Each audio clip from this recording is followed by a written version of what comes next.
هي بقى اغرب حاجه ممكن الاقيها في مترو الانفاق المصري، انه دايما كل ما بركب المترو الاقي 10 او 15 عربيه مكتوب عليهم للسيدات فقط، بلاقي عربيات الرجال بيركب فيها سيدات، بيركب فيها بنات، وبيركب فيها اطفال وكل حاجه. والنهارده اغرب الحاجات اللي لسه سامعها في المترو انه في حد بيقول انه في راجل واحد ركب عربيه السادات. يعني ممكن يكون الراجل ده ركب بالغلط، الراجل ده بيقول له يعني اخرج من العربيه يا اما هنديلك الشرطه، كانه عمل جريمه. فممكن يكون الراجل ده ركب غلط. طب ليه عربيه الرجاله بيركب فيها سادات؟ ما تخلوا عربيه الرجال وعربيه السادات. يعني مش مسموح لاي بنت او اي ست ان هي تركب عربيه الرجال، زي ما مش مسموح لاي راجل ان هو يركب عربيه السادات. ليه؟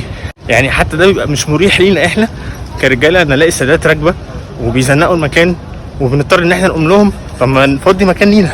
فحقيقي بقى نتمنى من كل قلبي ان عربيه الرجال يتكتب عليها كده للرجال فقط، وما يكونش مسموح لاي بنت او ست ان هي تركب عربيه الرجال. ولو اي بنت او ست ركبت عربيه الرجال يجيبوا لها الشرطه، زي ما اي راجل يركب عربيه السادات يجيبوا له الشرطه. اظن ده من اساسيات العدل يعني.